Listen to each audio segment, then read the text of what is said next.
நீங்கள் மட்டும்தான் ஆட்சி அமைப்பீங்க, உங்கள் கூட நாங்கள் இருக்கிறோம். வேணாம், இவங்களோட சேர வேணாம், விட்டுட்டு நம்ம அடுத்த கட்ட நடவடிக்கை என்னவோ அதை பார்ப்போம். நீங்கள் இவங்ககிட்ட இங்கே 2 கட்சிக்கு 3 கட்சிக்கு 4 கட்சிக்கு எல்லாம் நீங்கள் பேசிகிட்டு இருக்க வேண்டிய அவசியமே இல்லை, நீங்கள் பார்க்க வேண்டிய அவசியமே இல்லை. இவங்க எல்லாத்தையுமே புரிந்தள்ளுங்க. 6 மாதம் குடியரசுத் தலைவர் ஆட்சி வந்தாலும் பரவாயில்ல, அடுத்து எந்த சட்டசபை தேர்தல் வந்தாலும் பெரும்பான்மையோட 200 தொகுதிகளுக்கு மேலே நீங்கள் மட்டும்தான் ஆட்சி அமைப்பீங்க, உங்கள் கூட நாங்கள் இருக்கிறோம். நீங்கள் இப்படி கெஞ்சிட்டு தர்றதோ ஒவ்வொரு இடத்துக்கும் போகிறதோ எங்களுக்கு விருப்பமே இல்லை, அது நல்லாவும் இல்லை. 1 சீட்டு 2 சீட்டு ஜெயிச்சவங்க பண்ணுற பில்டப்பெல்லாம் எங்களால் தாங்கவே முடியலை. தயவு செஞ்சு நீங்கள் இதை விட்டுருங்க. இவங்க வேறு யாரும் ஆட்சி அமைக்க முடியாது.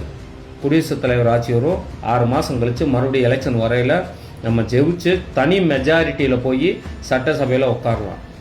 இவங்களோட சேர்ந்துக்கிட்டு இவங்க 6 மாதம் கழிச்சோ இல்லை ஒரு 7 மாதம் கழிச்சோ 8 மாதம் கழிச்சோ கண்டிப்பாக நம்மளை கவுத்தி விட்டு போயிடுவாங்க. வேணாம், இவங்களோட சேர வேணாம், விட்டுட்டு நம்ம அடுத்த கட்ட நடவடிக்கை என்னவோ அதை பார்ப்போம். நம்மளை தவிர்த்து இந்த மக்களுக்கும் மண்ணுக்கும் நன்மை செய்கிறதுக்கு வேறு திராவிட கட்சிகள் யாராலையும் முடியாது. திராவிட கட்சிகளோட கூட்டணி சேர்ந்த இந்த கட்சிகளாலேயும் நம்மளை ஒன்றுமே பண்ண முடியாது. தயவு செஞ்சு இவங்ககிட்ட யார்ட்டையும் நீங்கள் போகாதீங்கன்னு நீங்கள் முடிச்சுடுங்க. நம்ம அடுத்த எலெக்ஷனில் சந்திப்போம்.